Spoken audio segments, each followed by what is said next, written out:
Well, our teacher for today, once again, is Ambassador Sean Appleton. He's going to continue the study in the book of Shemuel. I give you to him at this particular time. Welcome him. Thank you. Thank you, thank you, thank you for those kind words. It would behoove me that before I even begin to speak is to give honor and thanks to the Most High, Elohim El Shaddai, Yahweh Sevaot, Yahweh Hasophet. You know what Hasophet means? Sometimes people tattoo it across their stomach. And they say, Yah is my judge. Hasophet. I acknowledge him in all that I do. I acknowledge the fact that he is the creator of the universe and the El of our ancestors. And I thank him for his beneficent behavior towards me this week, allowing me to be able to come back here and reverence this day of a holy convocation we call a Shabbat. The Most High be praised today. And I ask that the Most High make me transparent enough so you would be able to see the Most High through me today. Sean needs to sit down, and the Most High needs to be elevated. We're going to do something that we used to do in the old church. I want you to repeat after me. Say, Sean, slow down. Sean, slow down. All right.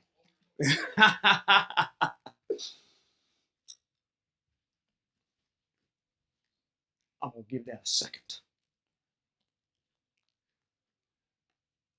This is part of me slowing down. Me going ahead and taking water and drinking a little bit.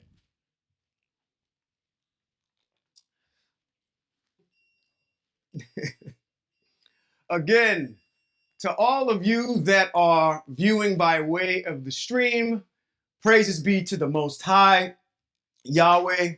For those of you that have classified yourselves as evildoers and Torah breakers, I say Shabbat Shalom to you too. I'm not going to acknowledge anybody as an enemy. It's those that are just decided that they want to be foolish against the Most High's teaching.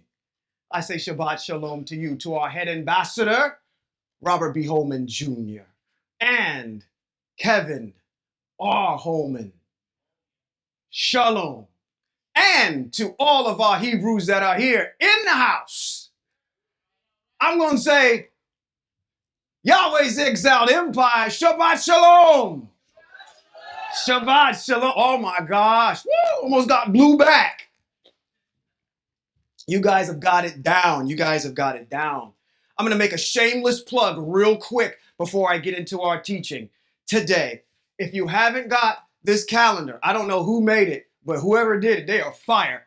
The Hebrew calendar is out. If you don't have one, definitely, I don't have my information on the screen today, but just go to the website and there's an email address on there and you can get a hold of me and we can get you a Hebrew calendar, okay? The Hebrew calendars are out. We know when to meet with the Most High. We know when our appointed times are by way of the mitzvot. All right. Boy, oh boy. Just like your head ambassador said, I'm loaded for bear. I might be up here a couple weeks. You might not see, he said a week or so. You might not see him for a month. If the Most High have his way. We're going to continue our study. Oh man, I like it up here. Whoa, I got room. Wow.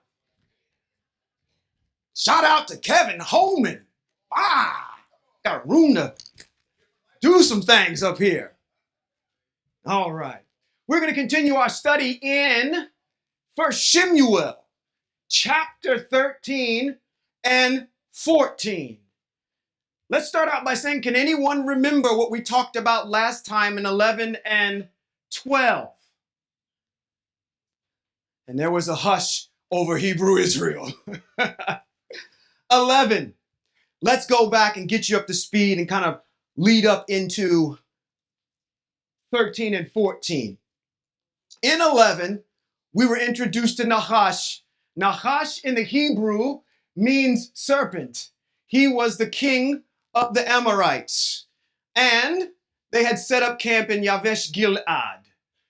Now, what had happened was they set up a fortification and were getting ready to attack Hebrew Israel. And what happened after that was all of the Hebrew leaders were distressed about this. And Shaul, King Shaul, or soon to be King Shaul, because he hadn't been inaugurated yet, King Shaul hears the grumblings of this. So even in 10, we hear that, oh, okay, he is going to be the anointed king. And that's that whole entire thing that we said, okay, where is he? And he's hiding behind the equipment. He was being all timid. Okay? Man, I want to jump right in here and go off on a rabbit trail real quick. Can I have an ability to go off on a rabbit trail? Okay. I want to, he said, we're going to go with you anyway if you don't. I'm going to keep this as PG as possible. You already know where I'm getting ready to go. I'm going to keep this as G-rated as possible because I know that there's children in the room. Okay? I was watching happen in my YouTube, I guess, nomadic, peripatetic way of surfing the internet, came across a video about being called. And I'm making the systemic to Shaul, King Shaul, because what we're going to see is that King Shaul is not really into what he's getting ready to do, okay? He's not this guy that's, okay, been groomed for this position, okay? This individual on the internet happened to be a manager of women.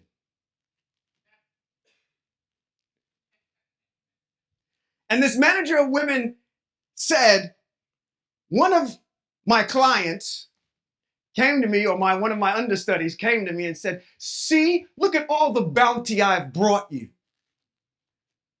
I went out, I worked, and I brought you all of this bounty. Aren't you happy?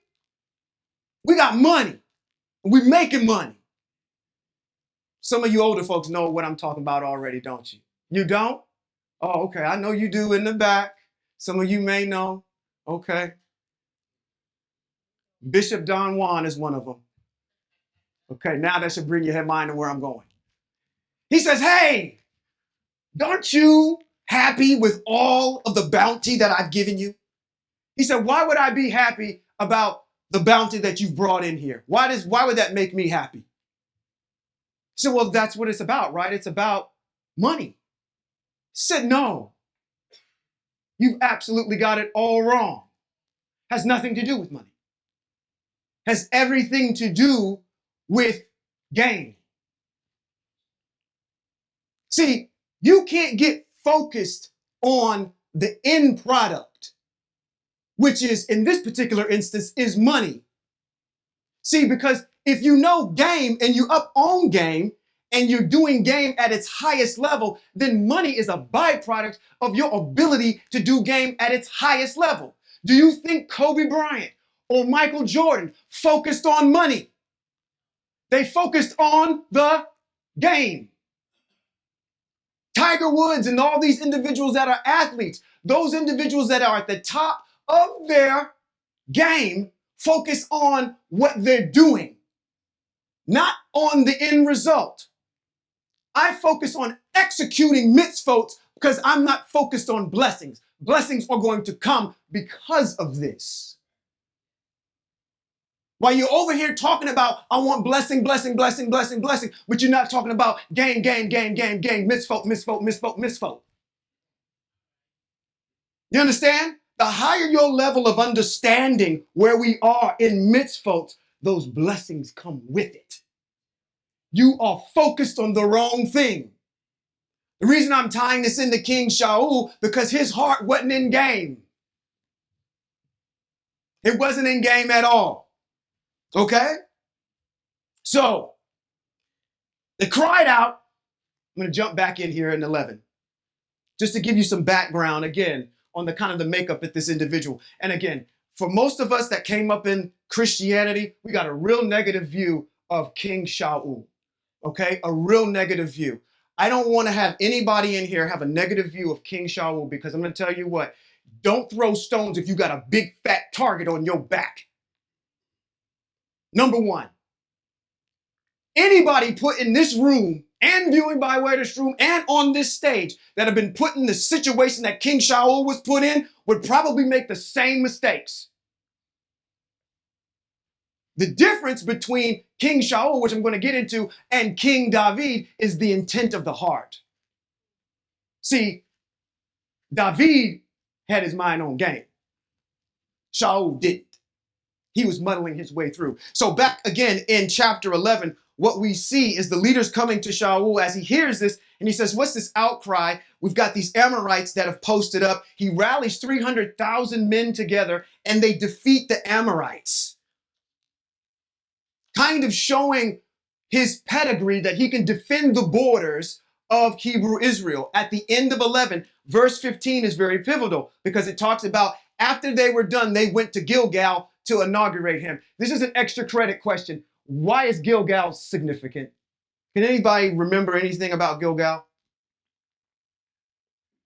Gilgal was the place that when Yahushua brought over our ancestors over the Jordan, Gilgal was the first place that they had stopped.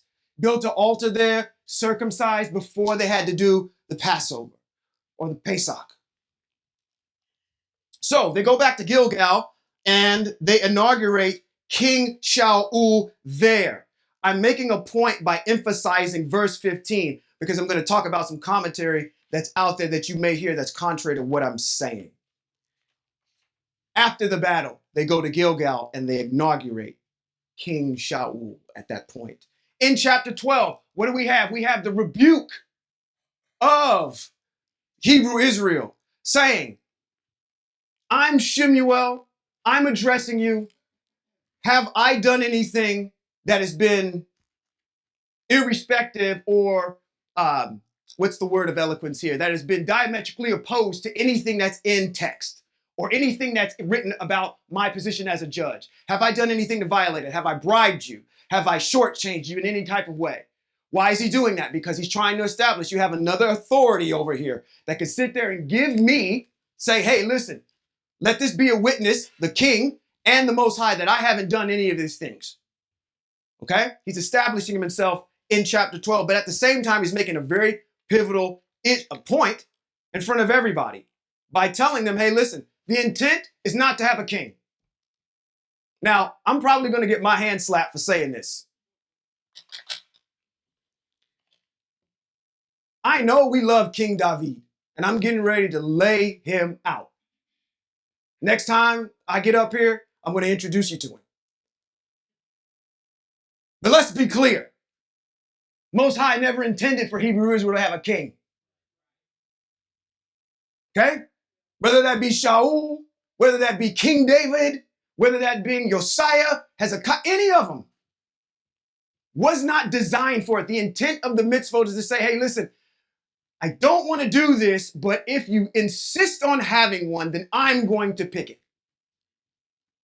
And this is the thing that I'm starting to learn more and more about as I go through Shaul, is that just because I picked it don't mean that that was the best thing. Well, maybe it was the best thing for you at the time, which means that you needed to be taught a lesson, that this is not what I really intended. So I'm going to give you an example of what bad looks like. So when we progress forward, if you still want one, I'll give you one after one of my own heart. But I want to give you this trial period to understand what a king is going to do to you and the empire. Okay? So just because you look at the mitzvot and they say we wanted a king, that's never anything good. And Shemuel is very adamant in this text saying it is not what the Most High intended. That's all that's in 12. All right? He ends with something very interesting in 12. Not really interesting, but he affirms something. He says, listen, if Hebrew Israel and its king follow the mitzvot, then things will go well with you. All right? So the king is not exempt or higher than the mitzvot. Is that clear as mud? All right. Chapter 13 and 14. We have finally arrived in our Hebrew study. As I walk over here, Vanna White. First Shemuel. You guys know about that. What was that one? That was on what was that show? That was wasn't Pat Sajak was that Wheel of Fortune? I'm dating myself. Duke Boys, He-Man. Okay, never mind. First Shemuel chapter 13. We're going to find about King Shaul assembles. That's the empire of Israel, the EOI, to wage war against the Philistine. In chapter 14, King Shaul's son initiates a battle against the Philistine, and the empire of Israel saved Jehonatan from King Shaul's oath. It is my honor today to be able to stand before you and introduce yet another character to the story, because we know about Shemuel, we know about Shaul, and now we're going to find out about your ancestor, Yehotanan. That's very key, because Yehotanan is whose best friend? King David. Yehotanan and King David are very tight. And I appreciate the Most High moving the pawns on the chessboard, because what he's doing is he's putting people in place that say, I'm going to give it all away. Just know Yehotanan is being placed where he needs to be placed for an appointed time. 13, let's get into it. Chapter 13. We have it up on the screen? Okay, I'll wait. Because what? Sean, slow down. Sean, slow down. Even if I got to get up here and rhyme myself to do it, we're going to slow down. Shaul, we're going to read this in two different texts. In the complete Jewish Bible, it says, Shaul was blank years old. Put your antennas up, Hebrews. Let me stop here. We can't even get into this, even these two chapters, unless we know, again, the mitzvot. It's going to sound like jibber jabber to you if it's just, oh, that's a nice little story. Yay. You have to know the mitzvot. And we're going to prove something in this first couple of sentences with the mitzvot. So Shaul was blank years old. Does anybody know how many years old he was from this statement? No. It says, when he began his reign, and he had ruled Israel for how many years? 2. When he chose 3,000 of Israel's men. 2,000 of them were with Shaul in Michmas and in the hills of Bethel, and 1,000 were with who? Yehonatan in Givat Binyamin. Okay. The rest of the people he sent back to their respective tents. So what we've got here is a garrison of people with King Shaul and a garrison of people with his son. Givat Binyamin is where they're from. Remember, Shaul is from the tribe of Benjamin. We already got a problem with that already, because the king, the scepter shall not depart from the house of Yehuda. So we got a little issue right here already. You should know right off the bat that this guy is just a trial period in the eyes of the Most High. All right. Let's read this in the NIV. All right. You're going to see something very interesting in the NIV, because the NIV is going to spell out something that we're going to have to dispel. While we're transitioning there, I want to make sure you understand that you're careful about which translations you're reading. Because if you're reading something like this, it will mess you up. And if you're not up on mitzvot, it will blow right by you. It says Shaul was 30 years old when he became king, and he reigned over Israel for 2 years. So why is it in the complete Jewish Bible, it says, doesn't give a number, but over here, it gives him 30 years. If you read other translation, it will tell you that he was 40 years old. I want to ask all you Hebrews, because in this, our text, it doesn't give his age. So what we got to assume is what his minimum age was when he started his reign. And how do you do that? By the mitzvot. How do we figure out how old his reign, how old he was, his minimum age, thereabouts, not the exact number, but how old he had to be in order to assume the throne? Here it says 30. I'm saying that's hogwash. For all of you that are using the NIV that are following me today, you need to rip that out, because I'm going to prove to you by the mitzvot that that's an erroneous statement, and you need to watch your translations. I told you there was an ancestor today that we're going to talk about. His name was Yehonatan. And he was what? He had how many men? 1,000 men at his disposal. That means he was a military man. What is the mitzvah on how old you need to be to do military service? 20. Let's go there. It's in Bamidbar, chapter 1, verse 44 through 45.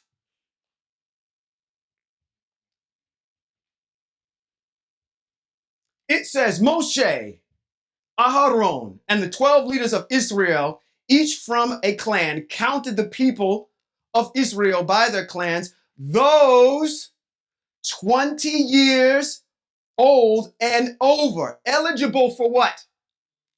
Military service. So we've established in this mitzvah that you have to at least be 20 years old to enter military service. How in the world is Shaul 30 and he has a 20-year-old son? That means that he was having something at 10 years old. He cannot be 30. You see how we use the mitzvot? Wield it like a weapon. He cannot be 30. The mitzvot won't allow it. He has to be older. So I'm trying to establish what his minimum age was. Giving the benefit of the doubt. Let's say he was 18 when he had Yehotanan. He would at least be what? If your Yehotanan is 20, and he's in military service, which I probably believe he's a little older than that. If he's commanding how many men? At least 1,000. But let's just say, for the sake of argument, he's 20 years old and he's eligible for military service. That would mean that Shaul would have to be a minimum of what? 38? Almost 40 years old. I would contend that if you were to see Shaul today, he'd be my age. To give you a picture. Now, I know I look 12. But Shaul is in his 40s. I'm 46. Well, will be 46 in a couple weeks. So, thereabouts. This is a young man. He's not 30. Okay? So, watch what you're reading. I wanted to make sure that, again, you got to have these mitzvos down in order to disseminate everything you're being told. Okay? Let's go on. Matter of fact, we find out about Yehotanan, and one of the questions, I'm going to go back to chapter 13, and Yehotanan is one of, again, King Shaul's sons. Now, I said sons, plural. Does anybody know how many kids King Shaul actually has? It never says anything about this, but you actually find out at the end of this chapter. You find out about a couple of them. He has at least 7 boys and 2 girls. And he's got a wife, and he's got a second wife. So he's got multiple wives, and he's got at least 9 kids. You've got that look of disbelief. Let me take you to every place that I found it. We're going to be going here today. I forgot to put that up there, so please forgive me. First place we're going to go to establish this is in the same chapter, which is in 14. 1 Samuel chapter 14, verse 49 through 51 reads, the sons of Shaul were who? Yehotanan, Yishvi. I like this one too. Malik Shua. While the names of his two daughters were these, the name of the older was Merav and the younger Michal. Shaul's wife was named, oh, I'm going to get this right, Anichnoam. Yes, and the daughter of Achmatz. Yeah. The commander of his army was named Abner, the son of Ner, Shaul's uncle. His commander of his army was his cousin. Kish was the father of Shaul, and Ner, the father of Abner, was the son of Aviel. That's the first place we find out about a couple of his children. The second place we'll find out about is in 2 Samuel chapter 21, verses 8 through 9. That reads, the king took two sons of Ritzpah. There's the daughter of Ayah. But there's his other wife, Ritzpah, whom she bore to Shaul, Armani, and Mitvit Oshet. And the 5 sons of Michal, the daughter of Shaul, whom she bore to Adriel, the son, these names. It's like reading a roll call at the school in the morning where my child go to school. Kawisha Bond, Brazilii, and Mekel Lati. Woo! Excuse me. And handed them over to, this is a person that knows how to read Hebrew, y'all. And handed them over to the Givaoni and hanged them and killed them before Yahweh. So we find out about a couple more. Another place is in 2 Samuel 2 and 8. And the third place, I'm not going to go read these for the sake of time. You can go read these for yourselves. And in 1 Chronicles chapter 8 and 33. Throughout all of those places that I just gave you, you'll find out that he has anywhere from 9 to 10 kids with the 2 daughters inserted in there. So he's got quite a few boys. Something that just never has come out, because what do you get introduced to? There was this, what? We played the Build-A-Man. This tall, handsome, looks like Kevin, tall, handsome guy, head and shoulders above everybody, and he's out finding donkeys, but you don't know that he has a family, okay? So this is backtracking into it. So we're rushing into Shaul, but now we're taking some time to learn about his backstory a little bit, kind of like a prequel. All right, let's jump back into text. Let's get out. Can you believe we only got the first 3 in chapter number 13? That's why we said, Sean, slow down. Yonatan. Oh, I'll wait for you. We want to get out of that one. We don't want the NIV. Let's go back. Complete. CJB. Verse 3. Thank you. I'm gonna give you your flowers now. Thank you. You've been following me and you've been doing an excellent job. She doesn't get enough credit. Yehoshaphat assassinated the governor of the Philistine in Gibeah. Who assassinated the Philistine governor? Who? Very good. The Philistine heard of it, so Shaul had the shofar sounded throughout the land, saying, let the Hebrews hear. The Hebrews. Well, stop. See, wait a minute. If you've ever seen a podcast, we are all such one accord with each other that he's back there stealing my thunder before I even get to it. Because I got to say something about these Hebrews real quick. But I want to go read verse 4 before I jump back into the Hebrews. But I want to go back. Who assassinated the governor? Okay, let's read verse 4. It says, all Israel heard that Shaul had assassinated the governor of Philistine, and thus made Israel stench in the nostrils of the Philistine. We see something going on already with this brother's character already. He is snake.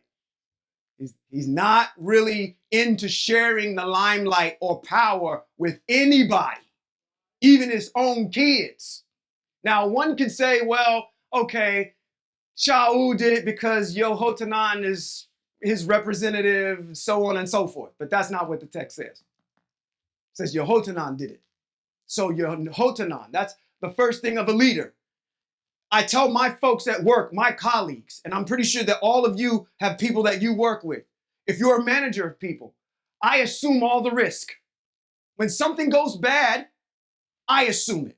When something goes good, I distribute all of the praise to the people that did it. I do not assume any of the praise for anything. If we have a successful project where we make millions of dollars, where I work at, the first email that I will send out to my CEO and CFO is see how good all of the people that you put on staff did on this project. This person did this person did that made this project such a success. That's a leader. This is not. You don't assume someone else's success and make it as your own. All right? Let's go back to this Hebrew thing that the rug just pulled out of me.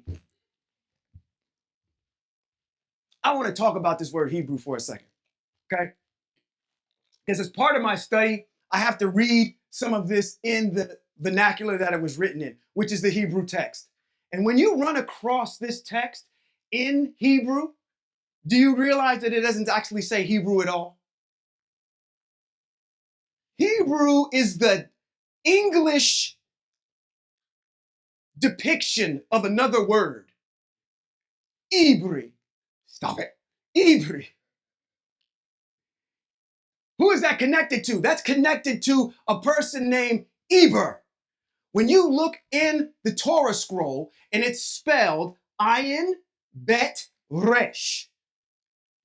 In Bereshit, chapter number 10, it says Eber.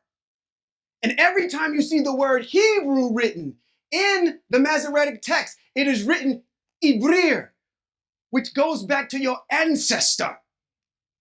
Eber, who is the father of Shem, who is the father of Abraham. The word Hebrew, the word Ibrir means people who have traveled. So, why does that make sense? Because when they say Abraham the Ibrir, that means it's saying Abraham the Ibrir, he came from Ur of the Chaldeans. People that have transversed a long way. It's a descriptor of what you are, what your ancestor did. They traveled and transversed a long way. So if I'm going to address you, I'm going to address you as Ibrir, Ha-Ibrir, because that gives you a stronger connection to your ancestor. Now we're going to elevate. We ain't going to do this Hebrew thing. Ha-Ibrir. It connects you all the way back. It gives you a genealogy to tie you to, because just saying Hebrew doesn't mean anything to anybody. But then you can give them the teaching that says, hey, listen, it's written of me in the text. Okay?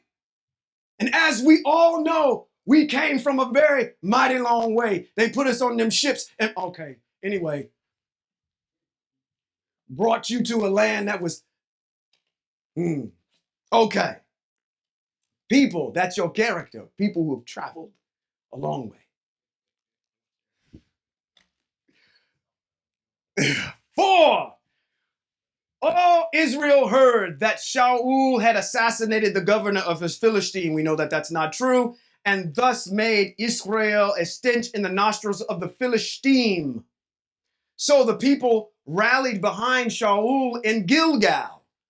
And I talked about Gilgal. Yahweh'w came over. That's where they had the circumcision and the Passover. First place they landed. Wow. Verse 5. The Philistine assembled themselves together to make war against Israel. What are they trying to do? Make war, right? War. War is afoot. Asriel, 30,000 chariots, 6,000 horsemen, and an army as large as the number of sand grains on the seashore.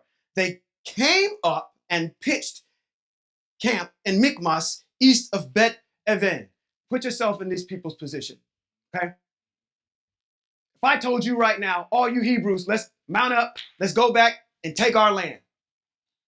And you got over there and you were approached by the IDF. You know what the IDF is? The IDF is the Israeli Defense Force. That's their army. That's their Navy. That's their Marines, okay? They over there pointing their guns at you talking about, you coming to take what? Okay? I'm coming back to get my land. How many of y'all think y'all gonna stand there and be like, okay, well, I see all them guns. I see all that going on over there. This looks like an insurmountable thing. Just put yourself in a human state. Your first reaction is going to be, we're going to get annihilated. Okay? Just don't look at it like I've read the text already. I know what's going to happen. You have to embody and encompass your ancestors in the text. This is why we try to have a connection with it. 6, the men of Israel saw that their options were limited and that the people felt so hard pressed that they were hiding themselves in caves, thickets, crevices, watchtowers, and cisterns. That's some mighty fear. I'm going to jump in a well. That's a cistern. I'm going to jump in a well. Go hide in a watchtower somewhere. You're going to hit the mattresses. Okay? While some of the Hebrews crossed the Jordan to the territory of Gad and Gilead, but Shaul was still in Gilgal, where all the people were eager to follow him. He waited 7 days as who? Shemuel had instructed. Who instructed it? Shemuel, very good. But Shemuel didn't come to Gilgal, so the army began to drift away from him. We are getting ready to see Shaul start making some very human mistakes here and not abiding by the Most High's mitzvot, all right? I want to make a observation here. When we get to it, if you can remember it, there is a reason why these people are going into caves and thickets and cisterns. There's a reason for it. And the Most High is orchestrating this. All right? It's going to come up later on. Bing, bing, bing, bing, bing, bing, bing, bing, bing, bing, bing, bing, bing. Okay? Think about that. Shaul said, bring me a burnt offering and peace offering. So he sees everybody leaving. They're leaving him. This is going to be a Hebrew question. Your mitzvot is going to pop out. So I'm going to need everybody to pay attention. Bring me the burnt offering and peace offerings. This is a word problem. And he offered the burnt offering. As soon as he finished sacrificing the burnt offering, there Shemuel, he had come. And Shaul went out to meet and greet him. 11. Shemuel said, what have you done? What did he do wrong? Oh my goodness. Come on. It's a word problem. What did he do wrong? Why is Shemuel responding to him like he did? He just saw all of his army leave. They left. Okay? And now he's like, okay, we need to make peace offerings and burnt offerings. Bring me that over there. He makes the peace offerings and burnt offerings. Shemuel shows up. He tells him that you need to stay in Gilgal for how many? 7 days. So it wasn't the 8th day. Shemuel got there on the 7th day. Shaul was impatient and went ahead and sacrificed this lamb and this, I'm giving you the answer already, sacrificed the peace offerings and the burnt offerings. Why is that a problem?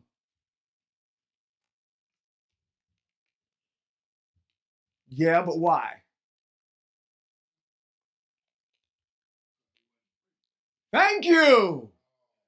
Only the priest is supposed to offer the sacrifice. So, what is he doing? He is getting impatient. He's overstepping his bounds already. In order for us to even understand the rest of this, we're going to take a sidebar. Okay? I gotta read the entire chapter of Devarim 20. It is all your mitzvot on war. You cannot even begin to go through the rest of this unless you know what's in that chapter. Because everything that Shemuel is going to talk about, everything that violations that King Shaul is going to make are going to be in violations of the things that are here. In Devarim chapter 20, when we go out to war, there's a protocol for that, right? You should know when Hebrew Israel goes out to war, when it says they battled this person and they battled this nation and this other nation, there's a protocol that they follow. Let's get into it. Let's read Devarim chapter 20. And I'm going to go through it and be very mindful of what is in here. Chapter 20, it says, when you go out to fight your enemies and see horses, chariots, and force larger than yours, you are not to be afraid. So you're supposed to be cowering at the knees, right? No, because Yahweh, your El, who brought you up from the land of Mitzrayim, is with you. When you are about to go into battle, the Kohen is to come forward and address the people. He's supposed to do what? So what do we got thus far? We're not supposed to be afraid, and the Kohen is supposed to come and address the people. All right, can we remember that? Good. 3, he should tell them, listen, all Israel, you are about to do battle against your enemies. Don't be faint-hearted or afraid. What did these individuals do in the chapter that I just read? They were climbing in cisterns and caverns and caves. All right? They were running away. Don't be faint-hearted or afraid. Don't be alarmed or frightened by them, because Yahweh your El is going to fight on your behalf against your enemies and give you victory. 5, when the officials will speak to the soldiers, they will say, is there a man here who has built a new house but hasn't dedicated it yet? He should go back home, otherwise he may die fighting and another man will dedicate it.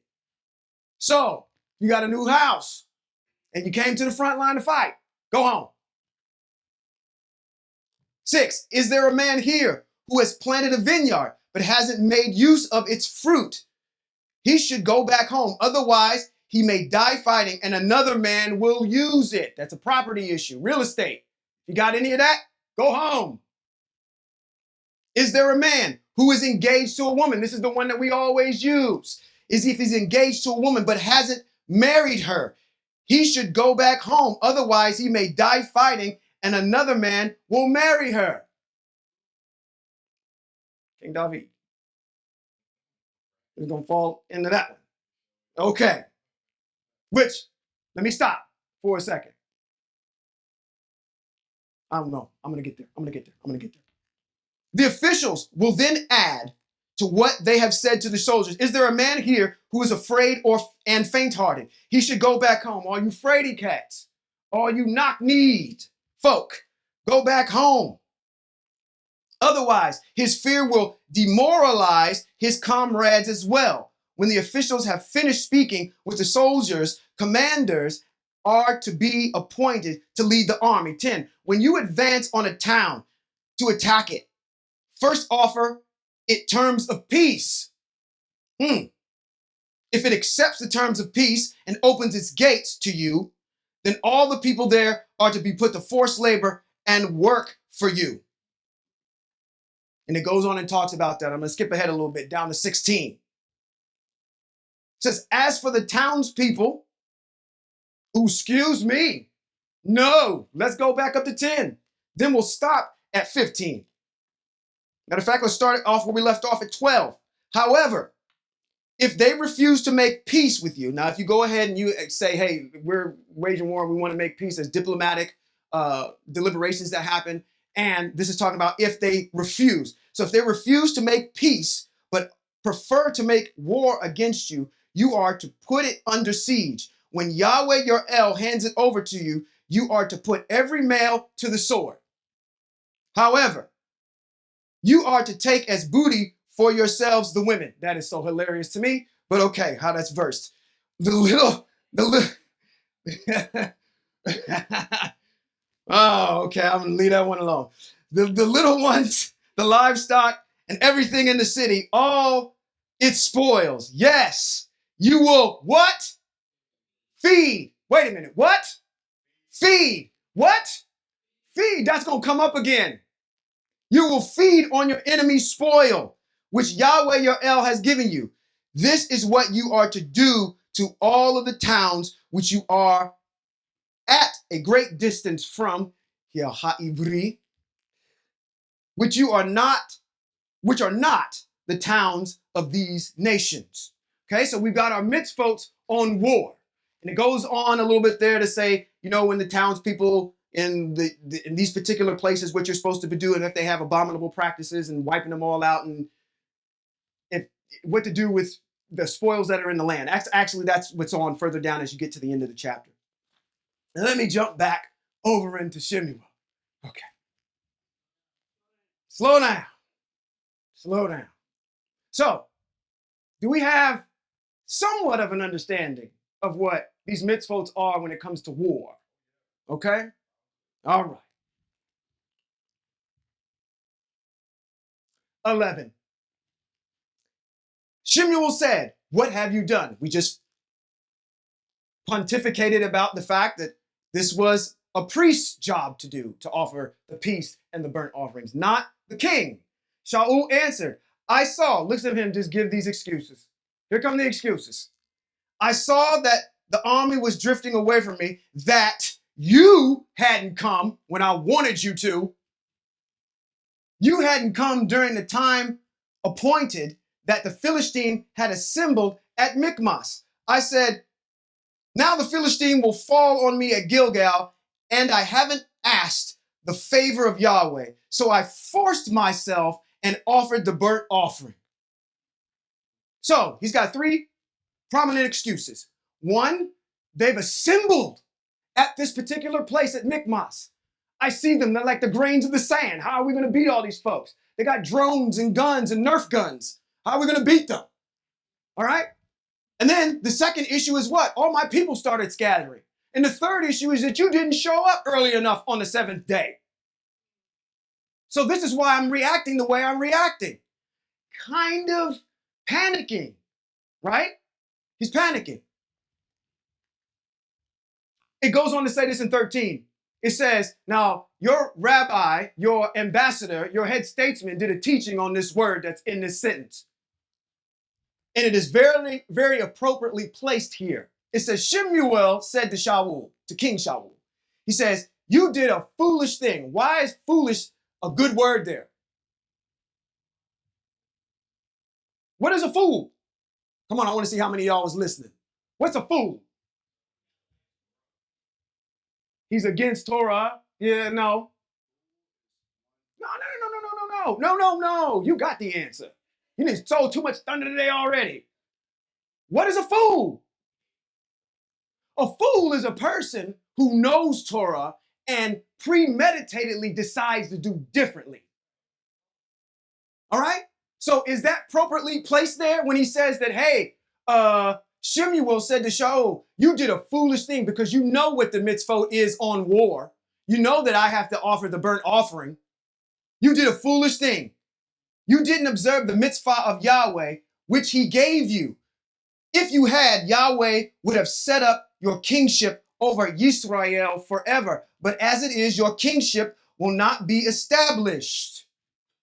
Yahweh has sought for himself a man after his own heart, and Yahweh has appointed him to be prince over his people because you did not observe what Yahweh ordered you to do. Now, when I'm thinking about this and I'm looking at this, and again, we've pumped up David a lot. Okay? We pumped him up a lot. Shaul just got the riot act read to him by the prophet. Shaul committed a violation of the mitzvah. Did David commit a violation of the mitzvah? Yes, he did. Did he break several of them? Yes, he did. So why is it on this offense, Shaul is out, but then I got somebody else that's after my own heart? I just gave you the answer. Because it's what this man has been teaching you guys for a long time. It's this word that starts with an I. It's called intent. What's here? When Shemuel goes and he trying to find David, one of the things that the Most High says is that you see the outward appearance of a person. I see what's inside of them. Go back to what I said earlier about this manager and his clients. What he said to her. Your mind is not on game. Your heart is not in this. Shaul's heart is not on the mitzvot. It's not on running a country. He's muddling around. Okay? So we want to make that point there. At this, actually, I do want to make another point and an observation. I'm standing on my own on this one. Okay, so just so you know. Shaul, at least, excuse me, who do you think Shaul thinks this is? When it says, but as for your kingship will not be established. Yahweh has sought for himself a man after his own heart. And Yahweh has appointed him to be prince over his people because you did not observe what Yahweh ordered you to do. Who do you think he's talking about? You know that. I'm saying he's talking to him right now. Who do you think King Shaul thinks that is? Oh my gosh, Hey, there we go. Shemuel doesn't know. Know how I know Shemuel doesn't know? Because when he shows up to find King David, the Most High had to tell him, that's the guy. He went there on his own. Not on his own, but the Most High was directing Shemuel and who he was going to select. Shemuel didn't know who that was David at the time either. Okay? But what is he telling him? The Most High is going to set somebody, take your position away from you and replace you with somebody who's got game, who understands what the mitzvot are. That may not be revealed to me at this time. But whoever is in there, they'll have a heart for me and they'll be prince over Israel. Had he have known who they were, how come the name wasn't inserted in there? Oh, that was cheese and rice. See, I don't even say Jesus Christ anymore. I say cheese and rice. See, we can see a foreshadowing of him here. The prince of whatever. But spiritualize the text. I want at least $2,500 for all you preachers out there that might see that and use that in your sermon. At least sock it to my pocket. Anyway, 15. Then Shemuel left Gilgal and went up to Givat Binyamin. Shaul counted how many were still there with him, about 600 men. Shaul, Yochanan, his son, and the men with him took quarters in Givat Binyamin, while the Philistine remained in camp at Michmas. The raiding parties began coming out from the camp of the Philistine. 3 of them, one group turned toward the road of Ophrah in the territory of Shaul. Another group took the road toward Bit Horon. And another company took the road toward the desert throughout the territory overlooking the Vadi Zophaim. Now, verse 19, there was no metalsmith to be found anywhere in the land of Israel because the Philistine had said, we don't want the Hebraic making themselves swords or spears. Why? Isn't it quite obvious? Isn't it quite obvious? I want you to think of Hebrew Israel right now, or the Hebraic right now, as like you think of the Native Americans here in this country. The Native Americans in this country have land. They have their own form of government, right? This would be the same. And that would be like the United States, who would be the Philistine in this particular issue, coming in and trying to wage war against them. So there's land within inside this country, right, that Native Americans have. They have their own form of government. But then there's also another government here, the United States, which is riding herd over that. And militarily can impose themselves on that particular group of people. Think of it in the same way, in the same vernacular, okay? What we're doing with Hebrew Israel.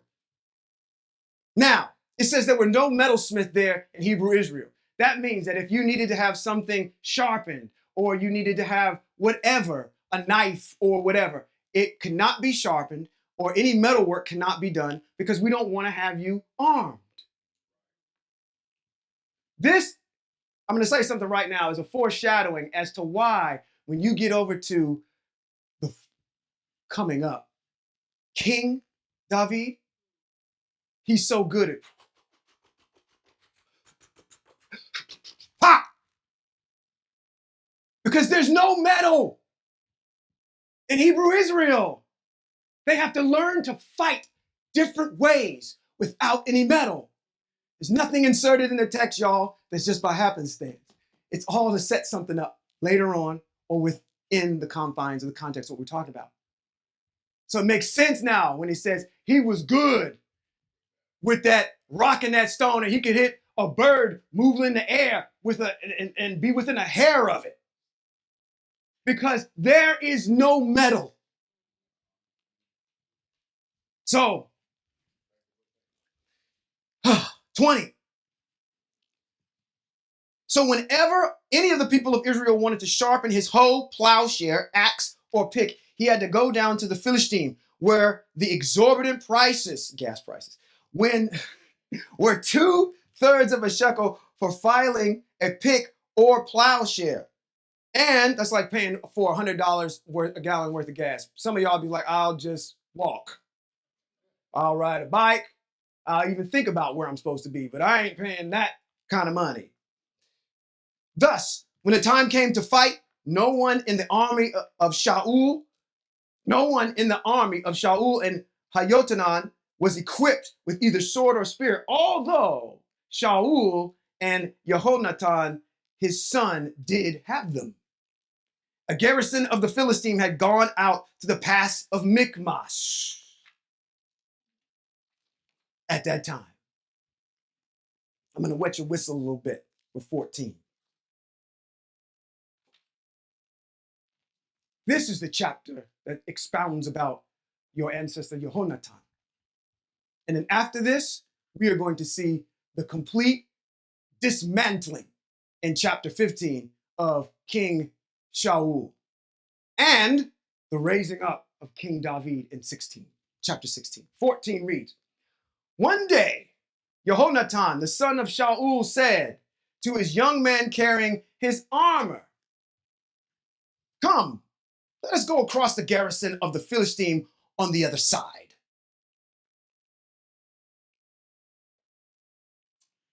I have a question here in my notes. Why does he want to do that? And this is a speculation. I'm going to read you why. I wrote down here. I said, why does he suddenly decide that he wanted to cross to the Philistine side?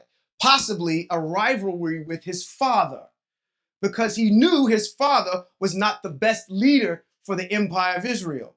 Also, the Most High may have been placing Jehonatan's position with the empire of Israel as a war hero and fit to be the side of the future King David. But I digress. But he didn't tell his father. Verse 2, Shaul was waiting at the edge of Giv'ah under a pomegranate tree in Mingron. The force with him numbered 600 men. Akiah, the son of Aktuv, Ichavad's brother, the son of Pinchas, the son of Eli, the Cohen of Yahweh in Shiloh, was carrying the ritual vest. You know what that is, right? It's got the ephod and the robe and the breastplate and the ritual vest. Everything that the vestments with that, okay? No one knew that Jonathan had gone. Now, it sounds like Shaul is doing something right here, right? He's saying his father was posted up with 600 men. If they were ready for war, then the Kohanim has to address the people, right? So he's following the mitzvot. He's got some good intentions here, okay? Let's read on down. His armor bearer replied, do everything you think you should. I'm with you. Whatever you decide. His armor bearer replied, Yotanan said, here, I will cross over to those men and let them know we're there. If they say, wait till we come, remember what I had said earlier? If they say, wait till we come to you, we will stand where we are and not go up to them. But if they say, come up to us, we will go up. And that will be the sign that Yahweh has given us victory over them. which is also a sign that Yahweh is telling me that we will continue this next week.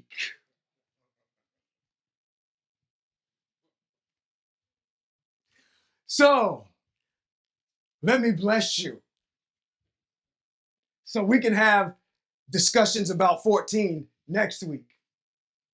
Yivarekaka, Yahweh ve'yishmareka. Yair Yahweh panav eleka vihuneka, Yisa Yahweh panav eleka v'yasam leka shalom. Which simply means in the English, may Yahweh bless you and keep you. May Yahweh make his face to shine on you and show you his what?